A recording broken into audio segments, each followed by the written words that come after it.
me get onto YouTube, and then let me go ahead and let everyone in.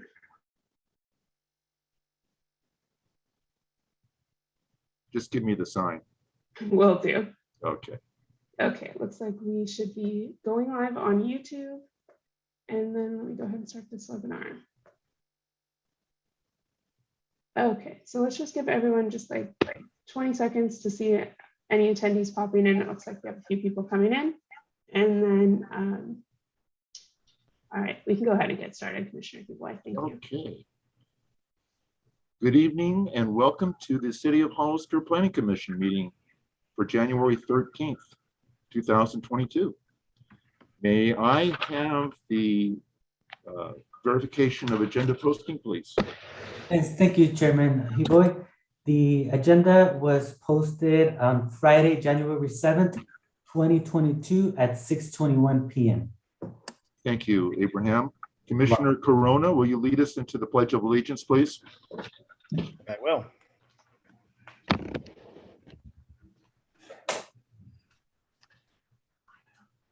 I pledge allegiance to the flag Flag, of the United States of America, States of America, and to the republic for which it for which stands, it stands, one nation, nation, under under God, God, indivisible, indivisible, with liberty liberty and and justice justice for for all. all. well, thank you, Luke. Roll call, please. Yes. Chairperson David Hiboy, Here. Commissioner Roxanne Stevens, Here. Commissioner Kevin Henderson, Here. Commissioner Luke Corona. Here. Thank you.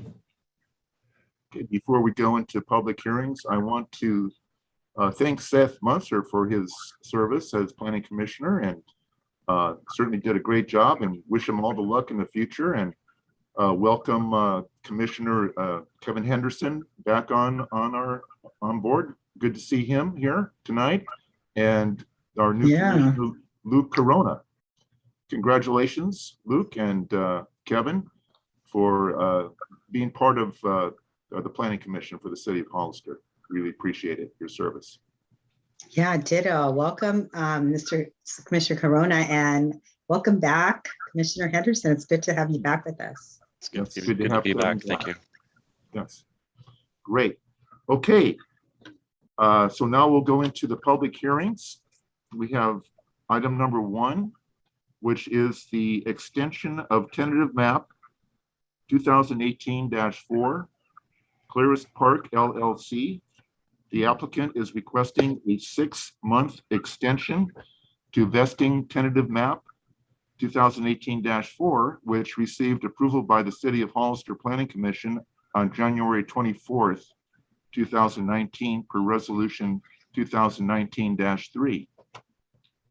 The vesting tentative map approval comprises of the subdivision of 3 parcels consisting of a total area of 207.65 acres into 60 lots, ranging in size from 1.68 acres to 11.30 acres. The property is located north of the Hollister Municipal Airport, west of San Felipe Road, approximately 0.53 miles north of the Fallon Road intersection, further identified as San Benito County Assessor Parcel numbers 050-010-006, 050-010-007, and 050-010-008. The property is located in the Airport Support AS Zone and Industrial Park IBP zoning districts of the City of Hollister. CEQA Environmentally Impact Report. Before we ask for the staff report, one thing that I don't have on my agenda is, was there any communication from the public on the virtual audience on any items not on the agenda? Thank you, Mr. Chair. No, there was no communication from the public for any items not on the agenda. Because this is a special meeting, and only items agendized on the agenda are up for discussion by the commissioners. Just wanted to make sure. Okay, so let's have the staff report on item number 1. Thank you. Certainly. Thank you, Mr. Chair, and members of the Planning Commission. Good evening. The applicant received approval by the City of Hollister Planning Commission, as you mentioned, on January 24th, 2019 for the subdivision of approximately 208 acres into 60 lots for the subdivision known as Clearest Park. The site is located west of San Felipe Road, about north of the Fallon Road intersection, about half a mile north of the Fallon Road intersection. The area has an industrial general plan designation and an industrial business park zoning designation, along with an airport support zoning designation. The applicant received a 1-year extension approval of the tentative map by the Planning Commission on January 28, 2021, which expires on January 28, 2022, in a few weeks. And the applicant is actually asking for a 6-month extension. Pending Planning Commission approval of a tentative map, just a little bit of a background of what occurs. The applicant must receive a final map and subdivision improvement agreement approval from the City Council within 2 years of the tentative map approval. The subdivision improvement agreement is just what it sounds like. It's an agreement that's approved by the City Council that indicates what improvements would occur, such as new roads, sidewalks, curb, gutters, and all utilities to the subdivision, along with a schedule of by when these improvements are going to be complete. So with that said, on December 6th, 2021, just a little bit over a month ago, the City Council actually adopted resolution number 2021-232, approving the subdivision improvement agreement for Clearest Park for the whole 208 acres. Technically, the applicant has fulfilled this subdivision improvement agreement and final map requirement. However, the property owner is currently working with potential developers for the site. And in the case that the owner may want to do some further final modifications to the final map prior to beginning the improvements of the site, they would like to extend the tentative map for 6 more months. And if this commission approves the extension of the tentative map this evening for 6 more months, and indeed further modifications are proposed to the final map, then the applicant will need to obtain approval from the City Council for these by no later than July 13, 2022. So with that being said, staff recommends that the City of Hollister Planning Commission review the applicant's request, receive all written and oral testimony regarding the proposal, and make the following motion: adopt a resolution 2022-1 approving an extension to vesting tentative map number 2018-4, subject to the findings and conditions contained in the draft resolution. Thank you. Are there any questions for staff? Any questions on the staff report? Thank you, Abraham. You're No welcome. questions on the staff report. We go into the public hearing now. I don't have time. Well, we won't have time on this. I'm seeing 6:11. 6:11, thank you. Any speakers on this item? We do have one speaker with their hand raised in the virtual audience, and that's Ann Hall. I'm going to go ahead and allow you to unmute yourself, Ann. Good evening, Ann. Go ahead. You'll have 3 minutes.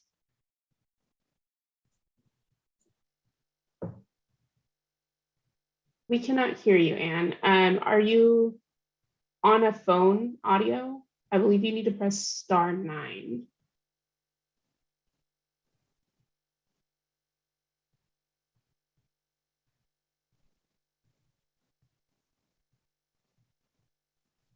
Okay, I see you connect to the phone and the phone is muted. Oh gosh, I forget my Zoom directions. Hang on 1 second, Ann. I'm not cutting into your time. She is using her phone. I see that on the chat icon. Give me 1 second. I apologize. Let me look up. It's a different star number, like *6 or *2. No problem. Take all the time you need. Thank you. Apologies, everyone. Thanks, Eva. Eva, I believe it's *9, but I'll double check too. Actually, can you hear me now? Oh, yeah. We can hear you now, Yes. Ann. Good evening, Okay, Ann. yeah, you have to do star 9, then star 6. So, Okay, yeah, Anyway, because star 9, thank as soon you. as you press that, I saw your hand raised. Okay, go ahead and I'll start you on 3 minutes now. okay, no problem. I really just wanted to echo what Abraham said. This map was approved by the city council in December, and the applicant is planning to go forward and get the map recorded. There are some logistics associated with getting the map recorded that can't start until it went to city council. And we just want to make sure we don't run out of time getting all that taken care of between the approval in December and the end of January. So, and as Abraham mentioned, there is an applicant we're working with, but we're just really wanting to ensure that we can get this done. There are some, like I said, some logistics associated with recording a map that has a trustee that are taking longer these days, and we just want to make sure we don't run out of time. So we appreciate staff's assistance in getting this extension before the Planning Commission, but we're really intending to move forward with the approval we received in December and get it recorded.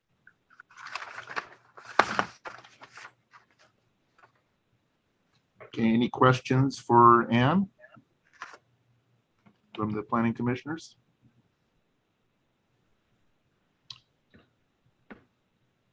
Thank you, Ann. I appreciate your attendance this evening. No problem. Thank you. Any other speakers on this item? I see no other hands raised, just to make sure, and you are the 7278 phone number, right? Yes, correct. Okay, I'm gonna go, then there are no other hands raised, Chairperson.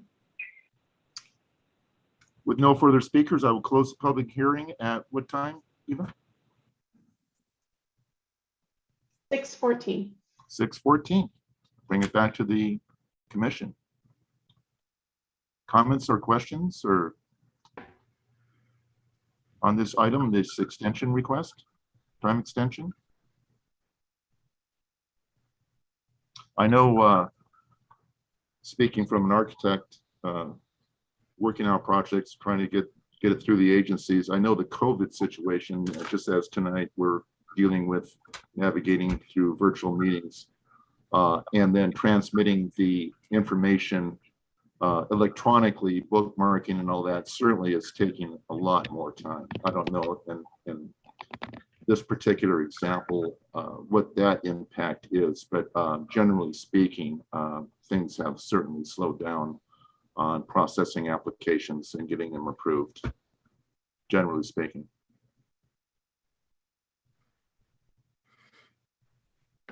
Any other comments? What is the pleasure of the Planning Commission on this extension request? Commissioner Huboy, I will make a motion to move forward with this resolution. So if we're ready, I can begin by making a motion.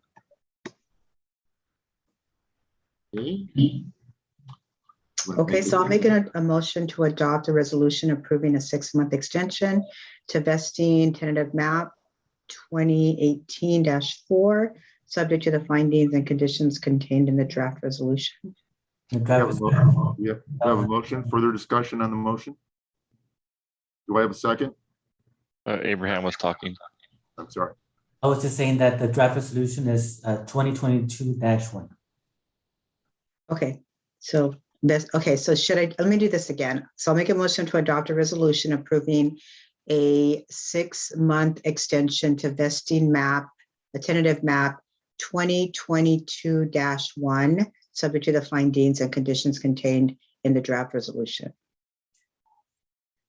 Do I have a second on that motion? I'll second. I have a motion and a second. All in favor, say aye. Aye. Aye.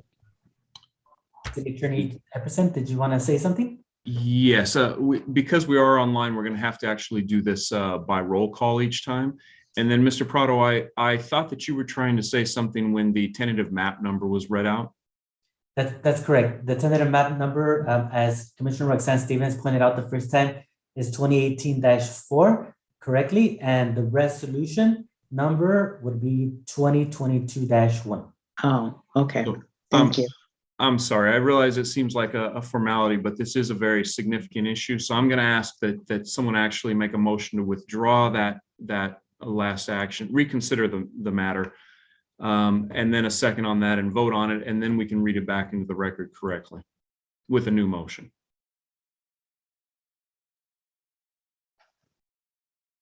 So if someone would like to make a motion to reconsider that. Can I just withdraw my original motion? Well, unfortunately, before with the lag time on Zoom and everything else, and everyone speaking over each other, it was too late by the time it had been made and seconded and the vote taken. So we actually need to do a motion to reconsider it.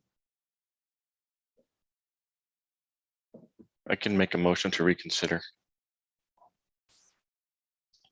I'll second that motion. And now we'll need to do a roll call on that, please.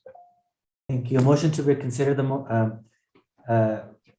motion to reconsider.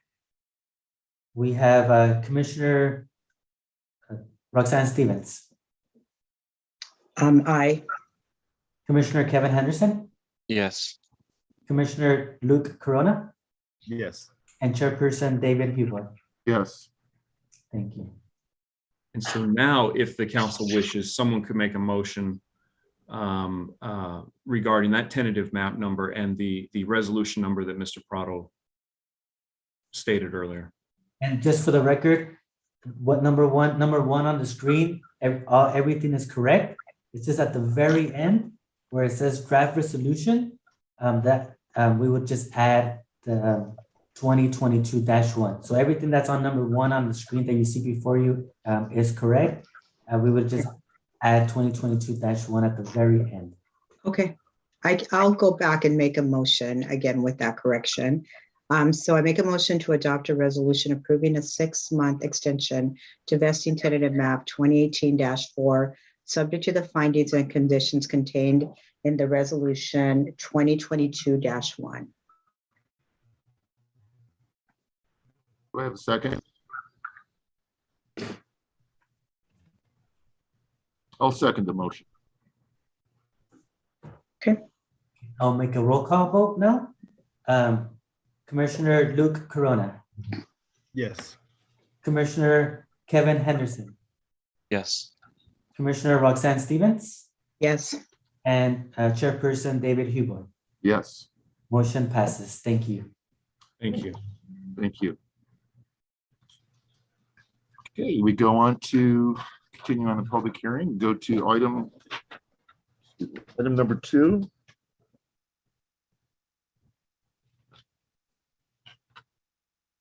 Duke Realty. The applicant is requesting site and architectural approval for the construction of a 53-foot 8-inch in height concrete tilt-up building measuring approximately 1,049,760 square feet for a proposed e-commerce fulfillment center and distribution facility land use on an overall 72.5 acre site. The site will receive items from a variety of sources, and the fulfillment center function will send products from the site via line haul tractor trailers to other distribution facilities within their network, where the product will be delivered to consumers. The distribution function of the facility would deliver products to consumers via box trucks and delivery vans within the service area of the site. The applicant is requesting conditional use permit approval for the warehouse use within the Industrial Business Park IBP zoning district of the city of Hollister and for variation in the parking requirement. The property is located west of the San Felipe Road, approximately 1 mile north of the intersection with Fallon Road, further identified as San Benito County Assessor Parcel Numbers 050-010-006, 050-010-007, and 050-010-008. The property is located in the Industrial General Plan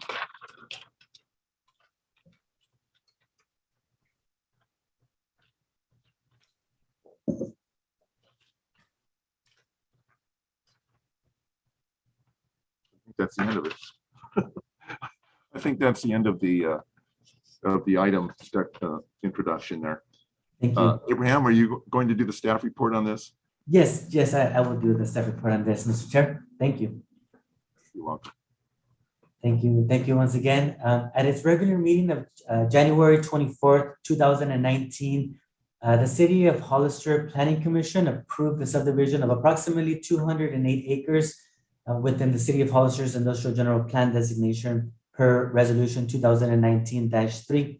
The site you can see on the screen, the 208 acres are part of those three parcels there. On January 28th, 2021, the Planning Commission adopted PC Resolution 2021-2, approving the extension of the vesting tentative map, and the property is referred to as Clearest Park and is located west of San Felipe Road, approximately half a mile north of the intersection with Fallon Road. And as you mentioned, Chairperson Huboy, the property has a zoning designation of industrial business park and airport support, as well as a general plan designation of industrial. And furthermore, the property is outside of the FEMA flood zones, and it's outside of the special study seismic zones of the Department of Geology. And it is also with this site is actually within the airport safety zone. At its regular meeting of December 6, 2021, as mentioned earlier, the City of Hollister City Council approved a subdivision improvement agreement for Clearest Park per resolution number 2021-232. The approximately 208 acre site has been subdivided into 34 lots, including one approximately 72.72 acre site for the proposed Duke Realty / Project Almond that we are considering with this item tonight. And this is just an overview Google Earth image of Project Almond, Duke Realty, that we're hearing with this item in relation to the whole area there near the airport and San Felipe Road. The proposed Project Almond consists of a 1,049,760 square foot fulfillment center and distribution facility. The majority of the building, approximately 1,029,782 square feet, would be for the fulfillment center operations, and approximately 19,978 square feet would be for offices. The site will have two main functions within the same facility. As indicated in the screen, one function would be for a fulfillment center, and the other would be for a distribution / delivery function. The site will receive items brought to this facility from a variety of sources, according to the applicant, from all over the United States and ports. And per the applicant, these items include items such as furniture and appliances. The facility will store or house these items, and the fulfillment center function will send product via line haul tractor trailers, semis, to other distribution facilities or delivery stations within their network, where the product will be delivered to consumers. And the second part of the operations, the delivery or distribution aspect of it, function will deliver products to consumers via box trucks and via delivery vans within the service area of the site. And that's generally within a radius of about 50 miles or so. The fulfillment center will have would have a day shift and a night shift. The day shift would be from 7 a.m. to 5:30 p.m. and also 7:30 a.m. to 6 p.m. and would have 146 warehouse employees, 21 office employees, 10 security personnel employees, for a total day shift of 177 employees. That's what's being that's the information that we're receiving. The night shift would be from 6 p.m.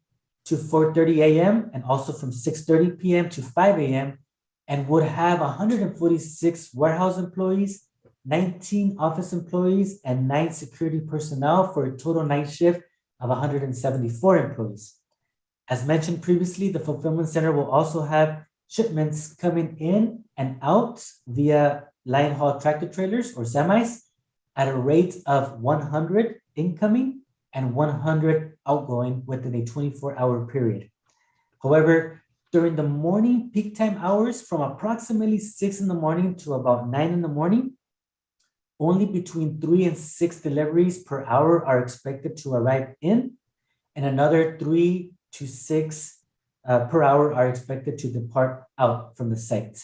And also during the PM, the afternoon peak hours between 3 p.m. and 7 p.m., between 2 and 4 deliveries per hour are expected to arrive in, and another 2 to 4 deliveries per hour are expected to depart out from the site. The rest of the deliveries are expected to occur during the non-peak time hours. The distribution delivery function is expected to have one shift, and that's from 5 in the morning to 2:30 in the afternoon, with 16 warehouse employees, 2 office employees, and 80 drivers for a total of 98 employees. And so upwards of 80 box trucks and vans will be loaded daily for delivery within the 50-mile radius of the facility. And drivers will leave at 5 in the morning, again, non-peak time hours, and return to the facility at 2 in the afternoon to avoid traffic peak time hours. On San Felipe Road, there would be a stop control intersection in the form of a roundabout where Burt Drive would connect to San Felipe Road. The subdivision improvement agreement that I was mentioning earlier that was adopted by the City Council on December 6th, 2021, just a little over a month ago for Claris Park, identified the roundabout as a requirement that would have to be completed by the developer for future development within the subdivision. Burt Drive would extend westbound to the Claris Park subdivision, as you can see on the screen, and it would extend all the way to the west, all the way to the Duke Realty Project Alman 72-acre sites. And there would be a road to the south of the building, south of the standard parking lot that would connect to Burt Drive, and it would have 2 36-foot wide entrances to the main parking area. And there would be another road identified as Tammy Drive to the east of the project site, as you can see on the screen.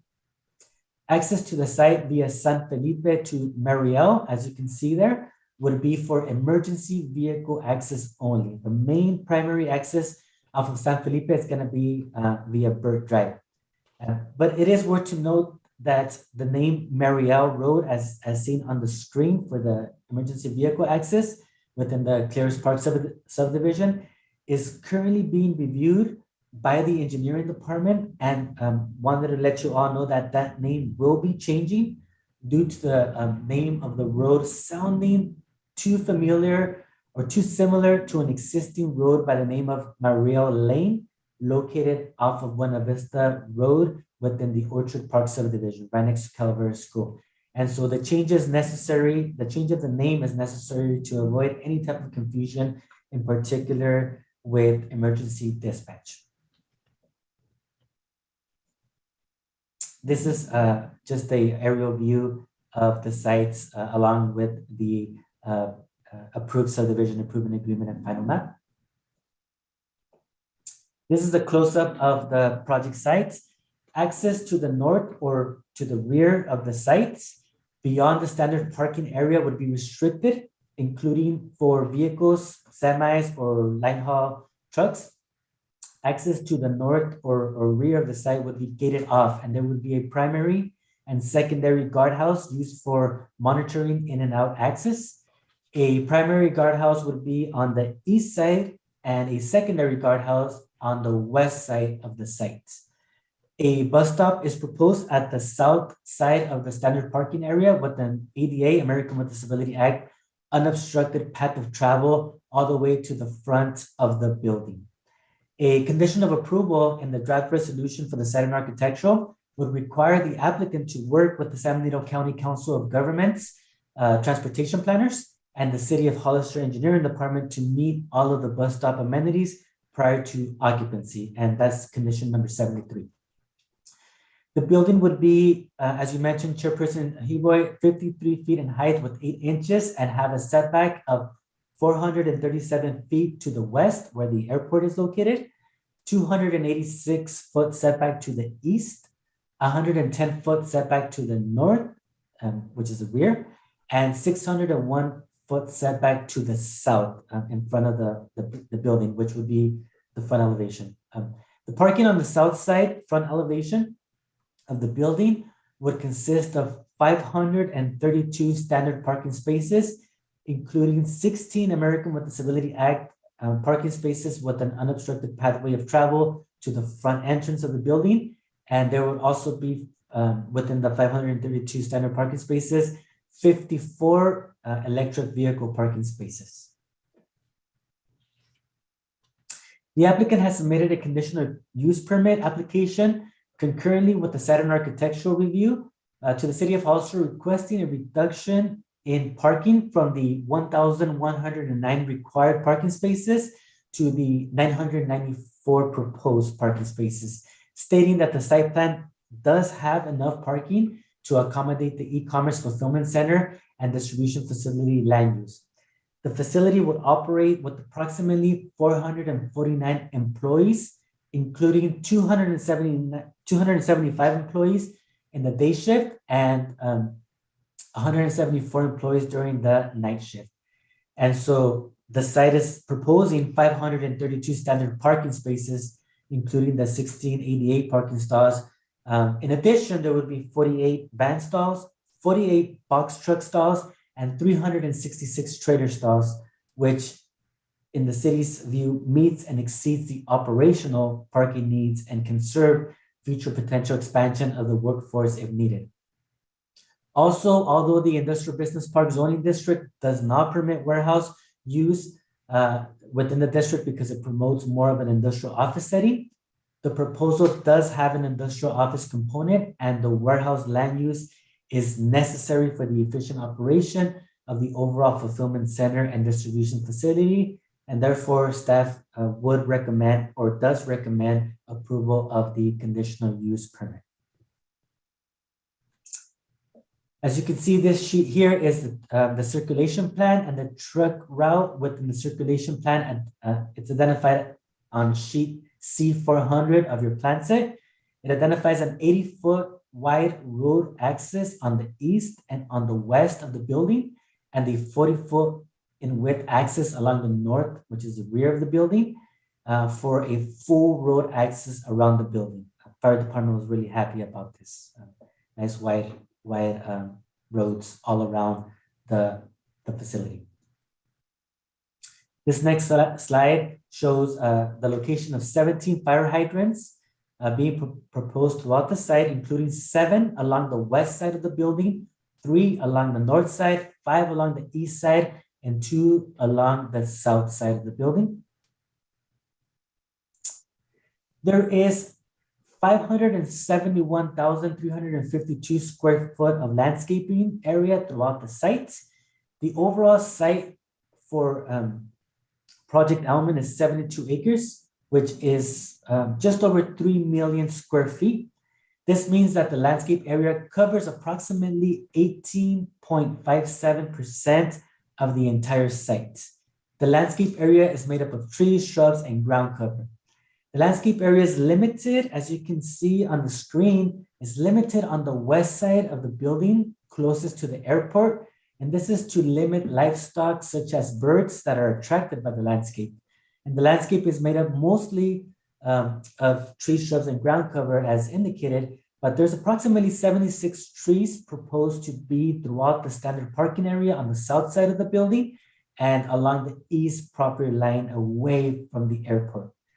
You'll see bay laurel, holy oak, Chinese pistache, olive pine, and crepe myrtles throughout, and especially throughout the south side of the building and on the eastern side of the building. Even though staff reviewed and approved the landscape plan, and it was also reviewed by the airport, we do have a condition that prior to issuance of building permit, we do want to make sure that our airport takes a look at this a little bit more closely, just to make sure that they approve the final landscape plan which should not vary much from this plan, just to be on the safe side. And also there's a condition that prior to issuance of a building permit, the Airport Land Use Commission would also have to take a look at the consistency determination with the Airport Comprehensive Land Use Plan. The floor plan, as seen on this screen, shows that the building depicts the main office on the south elevation. The majority of the building would be for the fulfillment center operations, and it also shows 4 remote break rooms throughout the building. According to the applicant, there will be a main break room associated with the office block that will include refrigerators, ice machines, microwaves, coffee machines, as well as hot and cold vending machines. And there will be no kitchen facilities within the building. There's a condition of approval there as well that requires that prior to issuance of a building permit, all the necessary permit requirements are obtained through the San Bernardino County Environmental Health Department. This takes us to the elevations. The building would be concrete tilt up, as mentioned earlier by Chairperson Huboy, with 65 docks, roll-up doors for semis along the west elevation, as you can see on the screen. The west elevation faces the airport. The building's east elevation would include 42 dock roll-up doors for semis. The north elevation, which is the rear, would have 5 regular doors, and there are no dock roll-up doors for semis in the north or the south elevations for that matter. And the south elevation is considered the front of the building, and there would be 2 main entry doors along the south front elevation, and along with the concrete tilt-up with wall panel finish, the south front elevation would also include multiple tempered glass finish systems. The main exterior color of the building would be a nuance color, which is kind of like an off-white, and the secondary color would be a Dorian grayish color. And the accent colors proposed are dovetail gray and blue. As mentioned, the site is located in proximity to the Hollister Municipal Airport, and the condition of approval requires Airport Land Use Commission. It's worth to mention that San Bernardino County Council of Government staff, which is the staff for the Airport Land Use Commission, have been involved in our meetings regarding the processing of this project, and the applicant has been in communication and working with ALEC staff, Airport Land Use Commission staff, to meet this goal. This takes us to the environmental review. An environmental impact report was certified in May 15, 2000. And it was certified for the actual pre-zoning and annexation of that whole 208 acres. And this occurred in 2000. So prior to 2000, this 208 acres actually, it was privately owned, but it belonged to within the jurisdiction of the county. It then got annexed into the city of Hollister with an industrial general plan designation. And an environmental impact report was created during the pre-zoning for annexation process. And it's worth to note that the EIR, or Environmental Impact Report, evaluated the potential of 1,999,000 square feet of future development over the entire 208 acre area. Since that time, unfortunately, we have not seen any development within the 208 acres.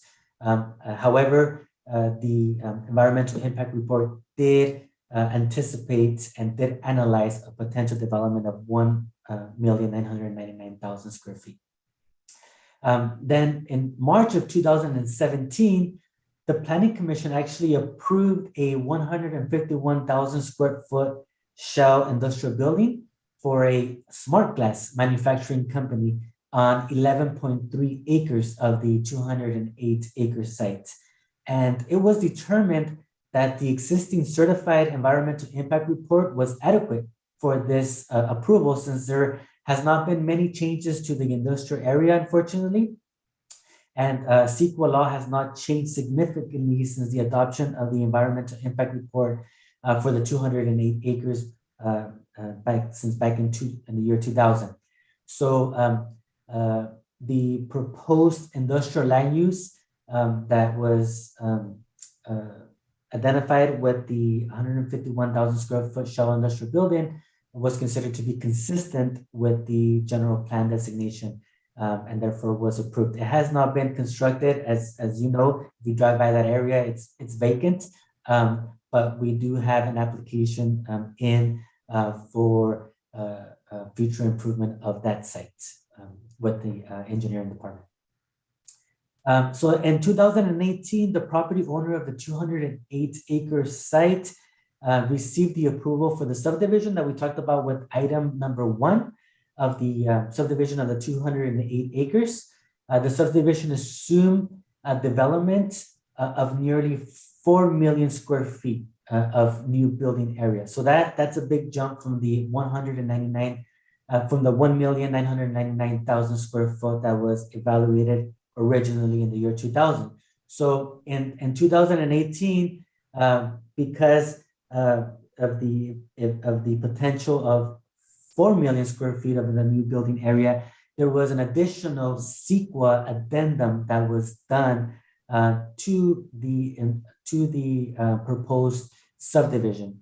And so the addendum was to the original EIR, and the city found that the prior environmental impact report was sufficient in the scope of its analysis to address the potential impacts of the subdivision. And so in 2018, the Planning Commission certified the addendum pursuant to the California Environmental Quality Act Guidelines Section 15153C.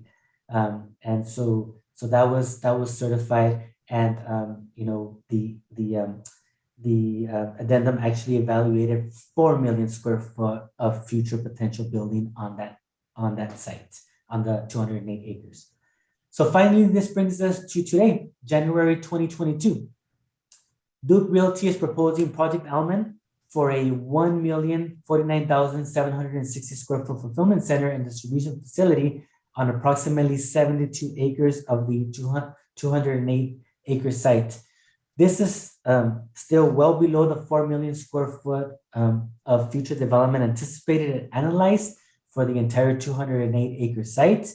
The fulfillment center and distribution facility is a permitted land use within the industrial designation of the general plan, and the city of Hollister has determined that an addendum to the previously certified CEQA documents from 2000 and from 2018 is the appropriate level of CEQA review for the current project.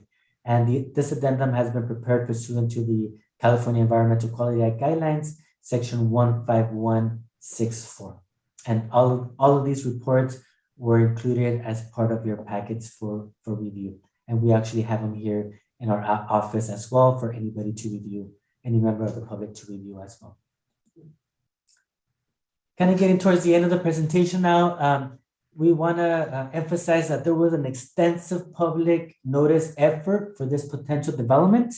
The city of Hollister sent out a public notice for the newspaper, and it was published at least 10 days prior to the special meeting, for tonight's special meeting, in the newspaper, in the Hollister Freelance. 2, the staff also sent notices of the public hearing to property owners within 300 feet of the project site, of the whole 208 acres project site as required by law. And that was sent at least 10 days prior to this special meeting. We also had the applicant post 3 large 24 by 36 inch billboards along San Felipe Road that have a large header that says notice of proposed project sign, and it includes a project description, and also they include contact information for the applicant as well as contact information for the city of Hollister in case anybody had any questions, comments, or concerns. Telephone numbers, emails were all placed on the billboards. Also, the public hearing notice was mailed to the city of Hollister list of persons that are interested in receiving notification for public hearing. That was done. And finally, the public hearing can also be found online in the city of Hollister's website And as mentioned at the beginning of this meeting, the public hearing for this meeting is posted on the bulletin board outside of City Hall. Prior to going into the recommendation, staff would like to just indicate that the proposed fulfillment and distribution delivery facility would be one of the largest buildings in Hollister with a large operational workforce. The facility contributes to the implementation of the vision of our community throughout the city's general plan, which plans for industrial facilities in this area of the city closer to the airport. Staff has worked very diligently in the review of this proposal for months, having multiple meetings with the various departments, including but not limited to the fire department, police department, engineering, building, public works, planning, and the airport staff, just to name a few, to ensure that all aspects of the site and architectural review have been covered. It goes without saying that this is a highly important development for the city, and hopefully it can set a trend to encourage other industrial businesses to come into Hollister and know that we have, we as a city have land in our industrial zoning district to serve industrial developments and provide more opportunity for people to work in Hollister in an attempt to reduce commute times per se. The city of Hollister is currently going through an update of its general plan, as you all know, and one of the most comments that we receive in our various public hearing meetings that we've had for the update of the general plan is the attraction of companies into our industrial area near the airport. And this proposed development meets the requirement of the general plan, the requirements of the city zoning ordinance, and it is in the process of obtaining a consistency determination with the Airport Land Use Commission. So with all that said, at this time, staff recommends that the Planning Commission review the applicant's request, receive all written and oral testimony regarding the proposal, and make the following motions. 1, adopt a resolution approving site and architectural review 2021-14 and the addendum to the environmental impact report certified by the City of Hollister City Council for the Hollister Airport Terminal Business Park. And 2, in a separate motion, adopt a resolution approving conditional use permit 2021-13, subject to the findings and conditions contained in the draft resolution. Thank you so much for your time. I know it was a little bit long, but it was just very important to make sure that we had that information in the record. At this time, staff will be happy to answer any questions. Thank you, Abraham. Any questions on the staff report? Abraham, I do have a couple of questions. You mentioned that this project is subject to the Airport Land Use Commission. Is it also subject to the industrial park and their CC&Rs, do you know? Good question. So the industrial park does have, we do have our industrial business park requirements for zoning, and that definitely applies. The CC&Rs are actually established by property owners, and it is to my knowledge, and we also have the property owner online here as well within this meeting. But it is my understanding that this particular site does not have the codes, covenants, and restrictions, the CC&Rs. But certainly if there were any CC&Rs, then that would be a civil matter between the property owner and the applicant or developer to make sure that those are being met. And we would just want to make sure that those CC&Rs are also subject to or compatible to our zoning requirements. And also this question, the actually more for the applicant, but wouldn't you say that regarding the parking, that the parking would be primarily for the employees? Is there a parking demand for the general public, or is there any demand at all for the general public? It seems to me that the parking with the delivery and the trucks and all that, it seems like it just from the outset of the of your staff report and looking this application over, it seems to be would be primarily for the employees. Do you have any gauge on that? Yeah, thank you, Chairperson Huboy. So yeah, the just on the general parking that's going to be placed on the front of the building, that's over 500 parking spaces. So Right. so there will be over 500 parking spaces, and the facility will actually have 2 shifts. One shift would have approximately a little bit over 250 employees, which would be the over 500 parking spaces for the employees definitely meets and exceeds. Even if everybody, we are encouraging more people to take other means of transportation, especially if they live in Hollister, maybe use bike route, bicycle. But even if everybody had a vehicle to drive to work, that if it's 274 employees for the day shift, and there's over 500 parking spaces, and then in the night shift, close to 200 employees, and being over 500 parking spaces, we feel that the actual operation, we feel that the existing proposed parking meets the operation of the facility. I know that that there is a method for reducing parking demand on some of these projects.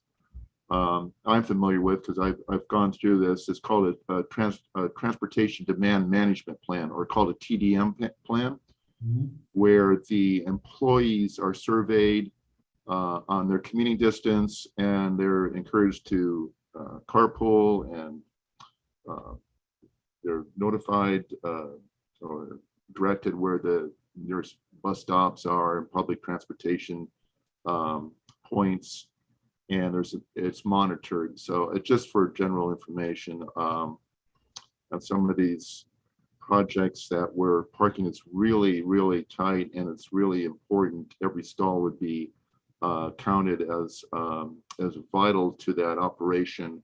A transportation demand management plan certainly can be helpful on some of these projects.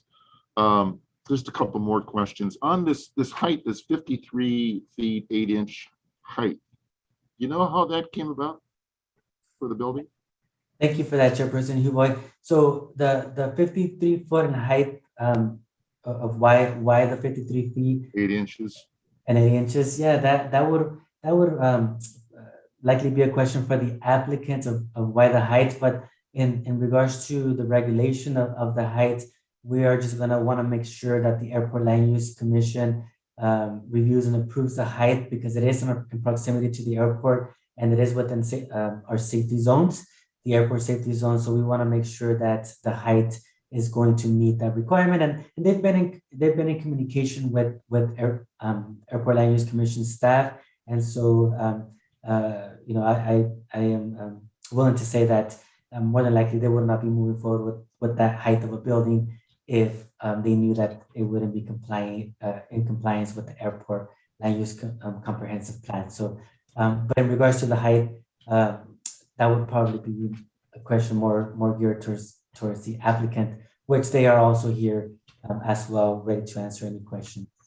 Great, because I was looking at one of the building sections, I think it was A209, I believe, shows quite a high parapet wall. And I was reading through there that, you have a high parapet wall, and naturally you want to store you put mechanical equipment up on the roof. But then they say that the mechanical equipment is going to be on the ground, but I don't see anywhere on the site plan where the mechanical equipment is going to be provided. Do you know where the mechanical equipment is going to be provided on the site plan? Yeah, we usually it takes quite a bit of space. Yes. Yes, we do have the utilities plan as well, but I would defer that question to the applicant. The applicant. Okay. Yeah. And those are all my questions. Thank you, Abraham. Thank you, Chairperson Huboy. Any other questions from the fellow commissioners on staff report? Mr. Chair? Yes, yes, Kevin. Okay, all right, I have some questions for Abraham. Okay, Abraham, so there's no direct interface with the airport runway with this property, right? It's all fenced. There'll be a fence in between. That's correct, Commissioner Henderson.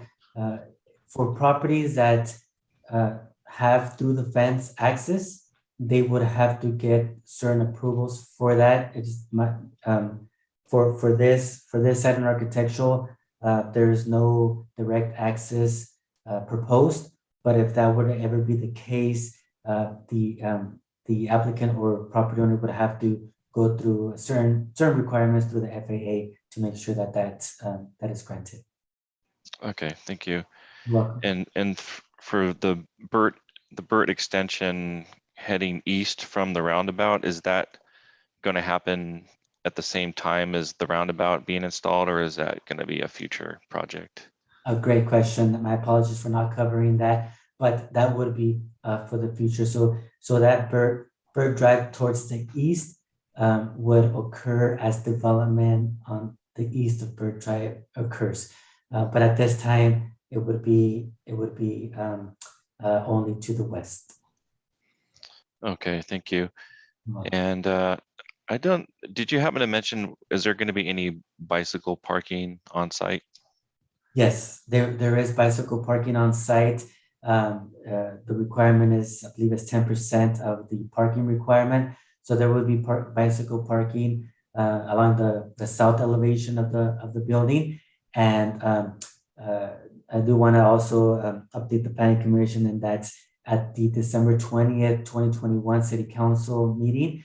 The City Council actually adopted a resolution to begin a beautification plan for San Felipe Road, essentially from 156, Highway 156 to the north, all the way to Highway 25 on the south. And we will be working on a beautification plan that would include the potential for a protected bicycle lane, all the way to all and throughout that area. So our plan is to actually bring it before the Planning Commission as well for review and comment. Oh, great. Yeah, you covered my next question, so I'm glad to hear that. You're welcome. And I think that concludes my questions. Thank you, Mr. Chair. Thank you, Kevin. Any other questions or comments from the commissioners? Commissioner Huboy, I just wanted to ask Abraham if he could just speak a little bit more about the expectation of increased traffic. I know we talked a little bit about, and there's information in your report, the written report, about the semi trucks and then the vans and trucks that will be utilizing this site for dropping off, loading, unloading, and so there's like incoming and outgoing traffic. But I wonder if you could speak a little bit more to that. I guess my concern is just really about the increase in traffic. This is a large site. Sounds like there's a potential for it generating a lot of traffic, especially given the size and the number of vehicles that they anticipate the semi trailers or semi trucks, the vans. It sounds like there's a lot of increased traffic. So I'm just wondering if you could speak a little bit more to that. The anticipation of increased traffic plus the traffic flow, plus what you see as the impact to the public. Absolutely, great question. Thank you for that, Commissioner Stevens. So there essentially is three aspects to the traffic. One is the employees coming in and out of the site. The second aspect, in no particular order, is just three different types of potential traffic components to this. One is the employees. Two is the delivery station, the box trucks and vans that are going to be delivering product within the 50-mile radius. And three, the anticipated semi trucks coming in and out of the site. And per the report, we anticipate 100 semi trucks coming in and out daily in a 24 hours. So there's a lot of activity that is going to be going on. So as part of the addendum for the environmental impact report that was prepared, we also did as you can see on your packets, a traffic study. And so that traffic study, we wanted to make sure that we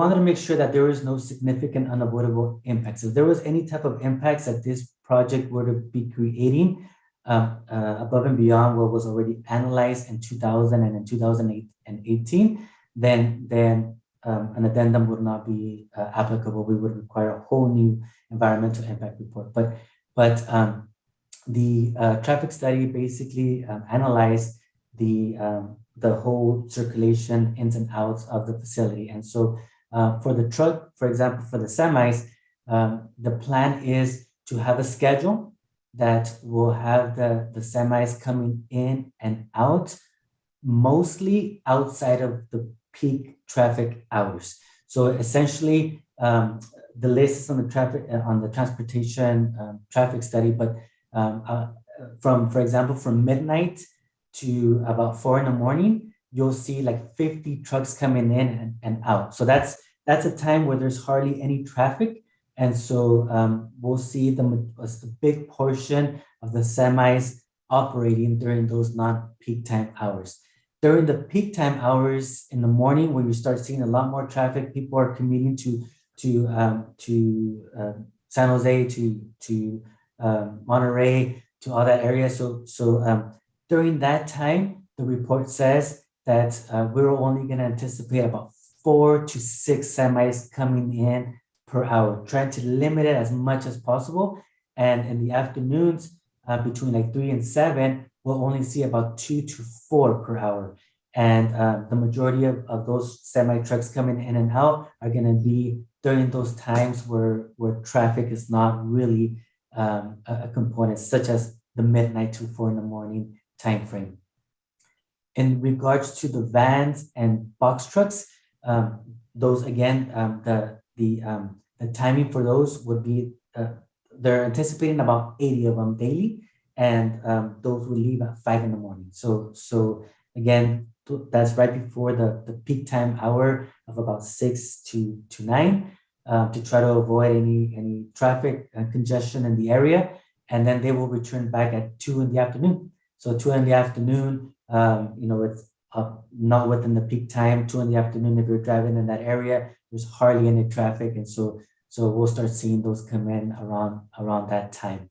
And then the employees as well have staggered times, coming in at 5 in the morning, coming in at 6 in the morning, and then also in the afternoon shifts coming in at 6:30 in the afternoon. Again, scheduled to try to avoid any of those peak times, to try to reduce the traffic, to try to not create more traffic during those times where we see the traffic jams in our community.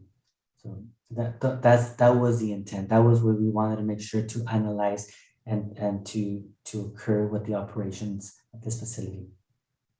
And Abraham, can you just explain how all of that would be monitored and enforced? The times, the schedules, the number of semis, the number of vans at the certain hours. If that is the commitment from the company, how would that be monitored and enforced? Yeah, thank you, Commissioner Stevens. So that whole industrial area has been built for our industrial uses. And so regarding the semis, the vans, the trucks, all of that has been built and zoned to have that. And so the subdivision improvement agreement is going to require these large, wide, very heavily, very, very well built roads for that area. And so regarding making sure that schedule is followed for the trucks, for the vans, for the box trucks, and for the employees, we will make sure that we have those schedules, within our department, and we would make sure that those are followed as best as possible. If we start seeing that that is not the case, if we start seeing changes to the traffic patterns, then if we see them or if that's being brought to our attention, then we can definitely contact the company and indicate to them that this is how the project was approved. And at that point, then if you know, we don't really want to get into the legal aspects of things with this, but you know, certainly there can be repercussions to make sure that a business comes back into compliance. And Abraham, just my last final, like, just wanted to follow up with you. Can you just speak to the routes that they're generally going to be taken? I'm gonna guess, but I would just ask that you confirm and clarify. The routes will generally be like along the 156 area, the 25. Like, can you just speak to what the anticipated routes will be for these vehicles? Absolutely, Commissioner Stevens, thank you for that. So yeah, the main entry point to the facility would be off of San Felipe Road on that roundabout. So when that roundabout is created, there will be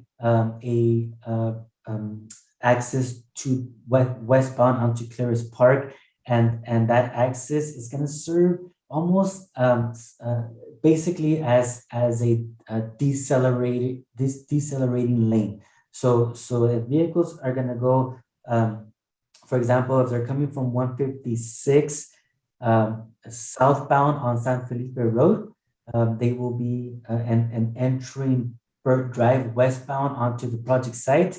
They obviously are going to have to slow down, basically decelerate as they're heading southbound, and then enter onto westbound onto the Claris Park all the way to Project Almond.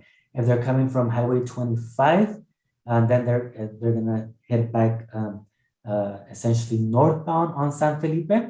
And on San Felipe, when they get onto the Burt Drive proposed roundabout, then they're gonna be able to start making that turn. They're gonna have to kind of go eastbound a little bit, make that half circle, and then go westbound, essentially again decelerating all the way until they get into the Claris Park subdivision. But those two main point of entries would be, as you mentioned, from 156, that is on the north side of San Felipe, and 25 on the south side. Any additional details, I would defer to the applicant, Duke Realty. Thank you, Abraham. That's it. You're welcome.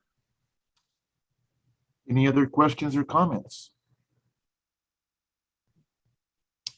Thank you, Roxanne, and thank you, Abraham.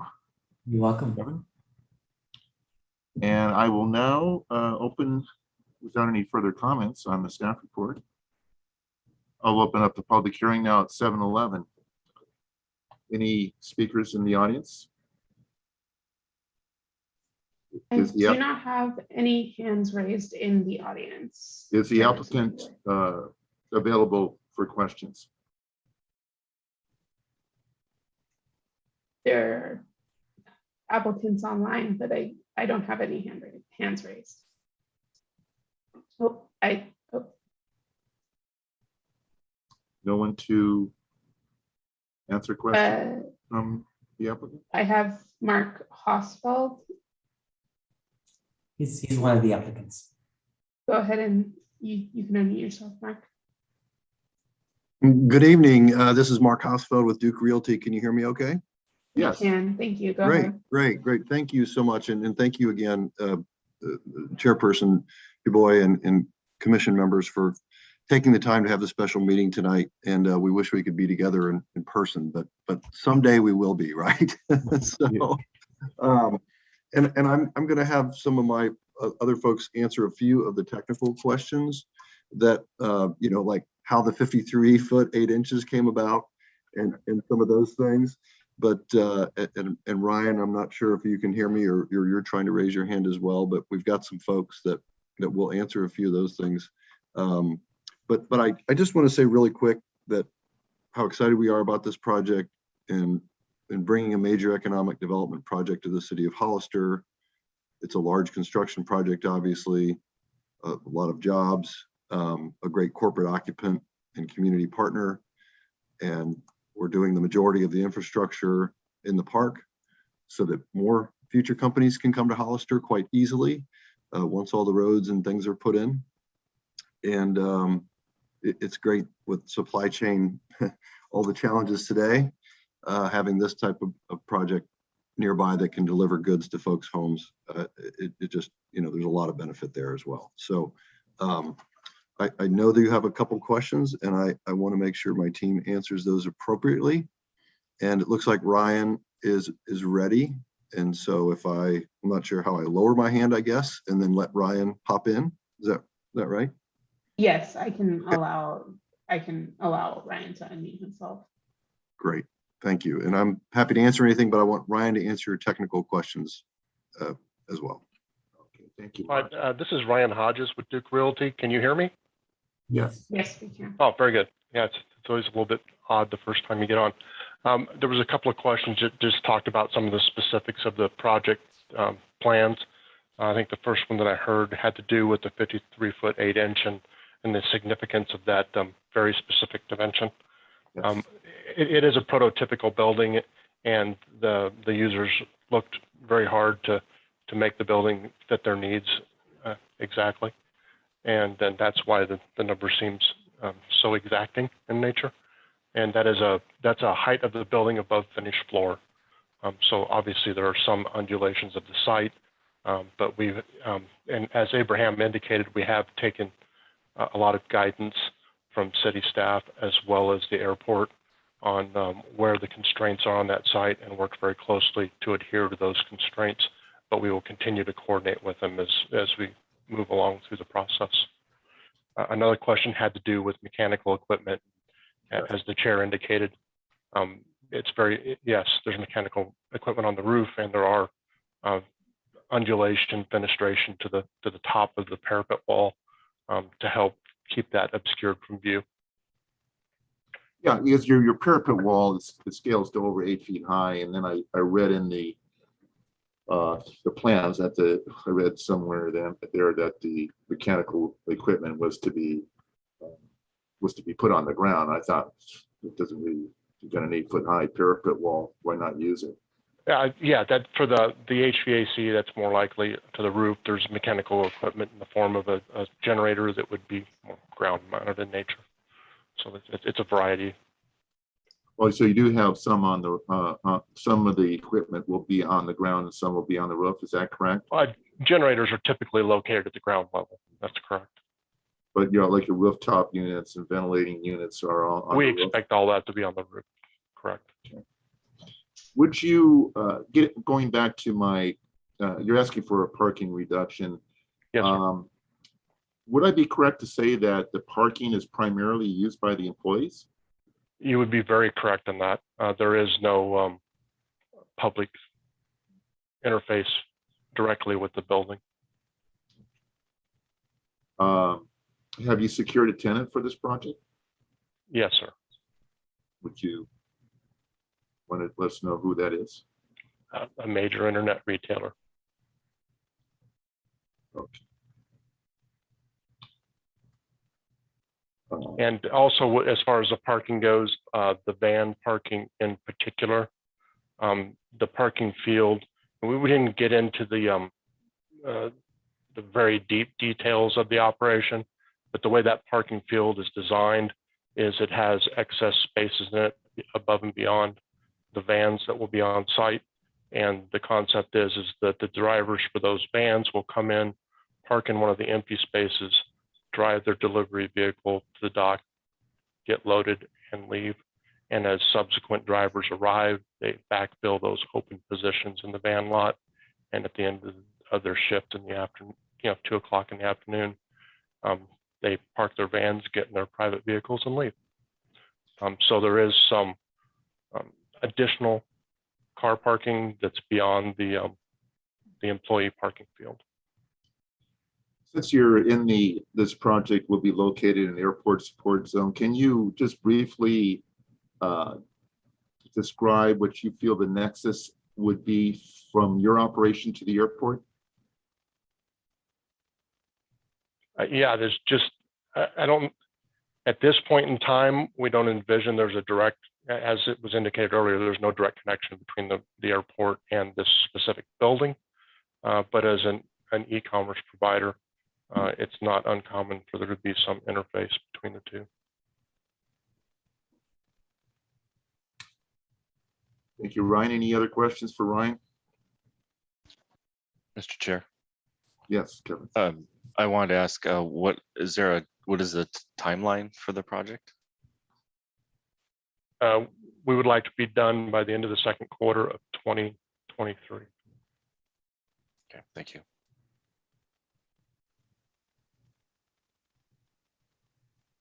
Any further questions or comments for the applicant? Thank you, Ryan. Appreciate your attendance. Thank you. Any further speakers on this item? I have no other speakers in the virtual audience, Chairperson Hubler. With no further speakers, I will close the public hearing now at 7:19 and bring it back to the commission. I'll just begin by saying if we're talking about a conditional use, a warehouse in an industrial zone, I'm a little bit surprised that is a conditional use, really. I mean, warehouse and industrial operations, I mean, you're going to have a warehouse. So I think if we're looking at the conditional use from a use standpoint, a warehouse in an industrial zone is perfectly fine with me.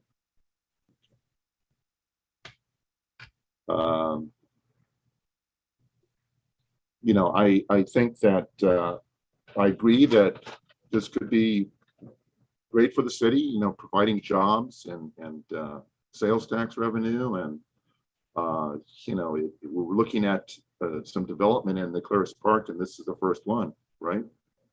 This is I mean, we've been looking at this for quite some time. And now we have finally get some activity out there. I think that's good for the city.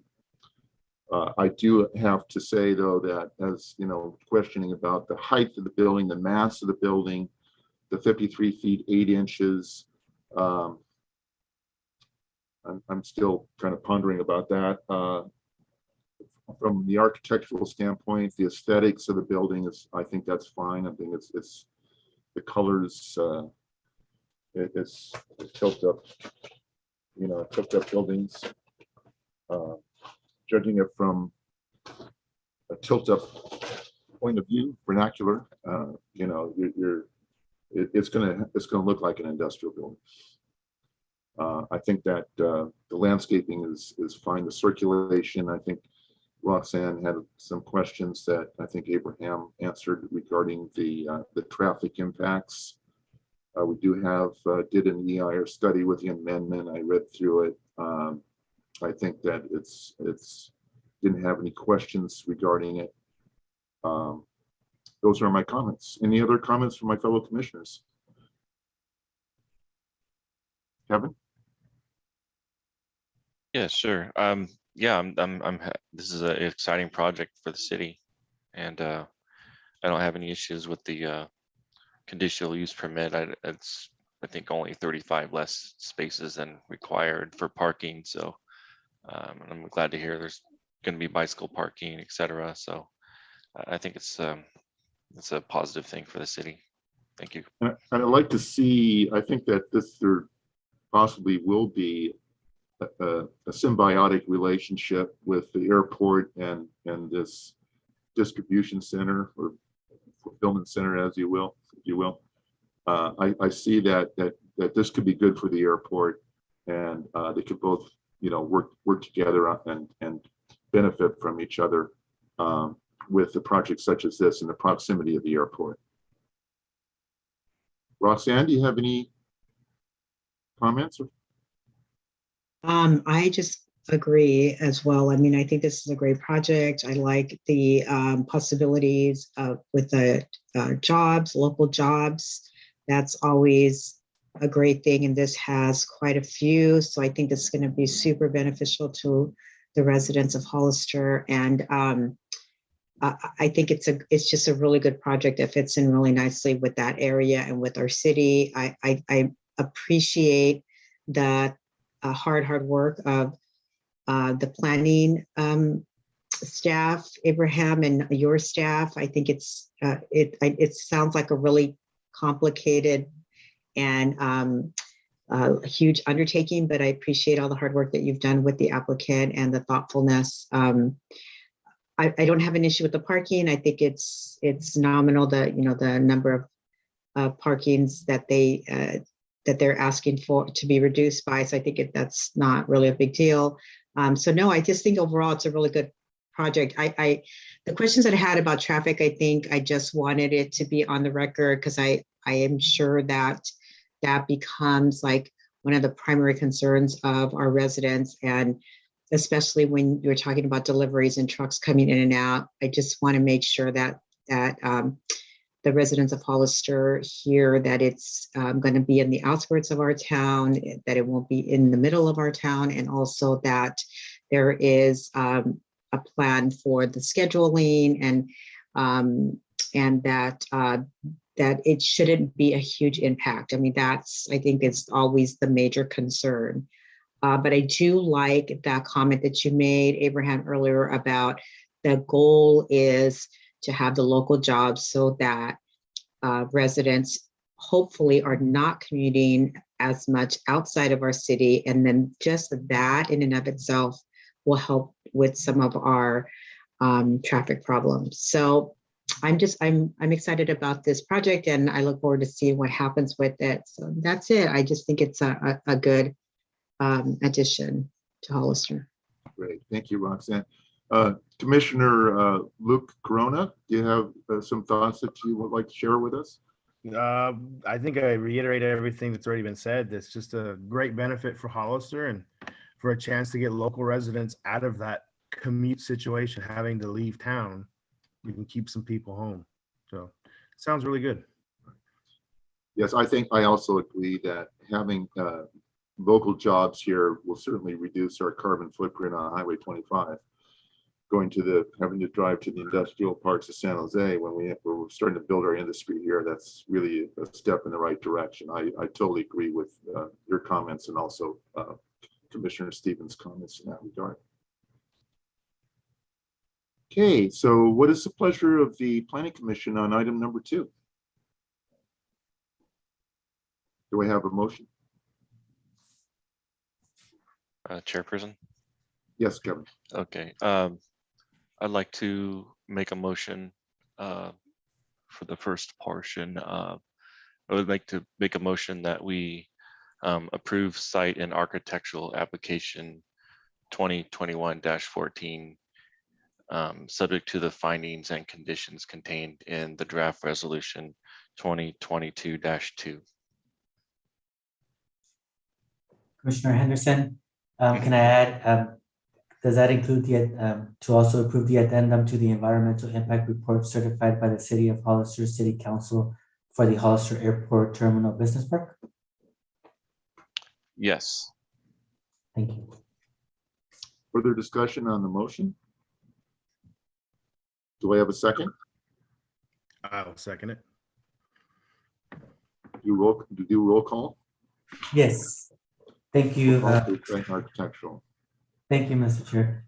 So roll call for the approval of the adoption of a resolution approving site and architectural review 2021-14 and the addendum to the environmental impact report certified by the City of Hollister City Council for the Hollister Airport Terminal Business Park per resolution 2022-2. Roll call. Commissioner Kevin Henderson. Yes. Commissioner Luke Corona.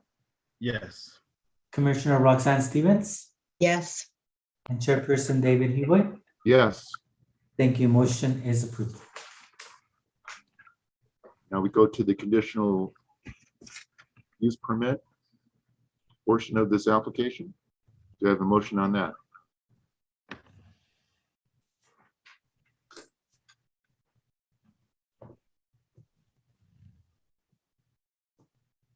I'll make the motion. So I make a motion to adopt the resolution approving conditional use permit 2021-13, subject to the findings and conditions contained in the resolution. And that is Anybody 22-3. 2022-3. Further discussion? Do I have a second? I'll second the motion. Roll call? Yes, thank you. Roll call for the motion made to adopt the resolution approving conditional use permit 2021-13, subject to the findings and conditions contained in draft resolution number 2022-3.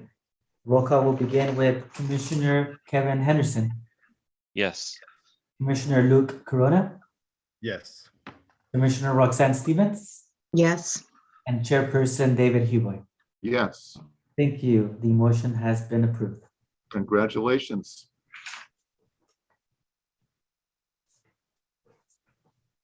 Moving forward. Okay. All right. Yeah, we're going straight to adjournment now. As Eva mentioned, this is a special meeting, so we don't have the additional sections, but we will definitely put them back on for the next regular meeting of January 27th. Great. Okay. Well, again, it's good to welcome Kevin Henderson back on the commission and our new commissioner, Luke Corona. You guys, I commend you for stepping up for our city and responding to civic duty. That's great. And looking forward to working with you in the future as we move forward. So without any further ado, thanks for attending, and I'll see you on Thursday, January 27th. Thank Good you. night, everyone. Good Can night. we please do a motion to adjourn? Oh, Thank yes. you. I entertain a motion for adjournment. I will make a motion to adjourn. Second? I will second it. Okay. I'll see you on the 27th. Thanks for attending. Wait, vote? Thank you. Bye-bye. We don't since vote? We I'm needed sorry, to Mr. vote. Chairman. Since we did make a motion, I think we should go through the formality of taking a Oh. vote on that motion to adjourn. Please. Thank you. Thank you, Jason. I appreciate that. Okay. Roll call on that motion. Thank you. The motion for adjournment, starting the roll call, we will begin with Commissioner Kevin Henderson. Yes. Thank you. Commissioner Luke Corona, Yes. Commissioner Roxanne Stevens, Yes. and Chairperson David Huber. Yes. Motion to adjourn has been adopted. Thank you so much. All right. Good night, everyone. See you Good in a night, couple everyone. weeks. Thank you. Thank you, Night. everyone. Great Night. work.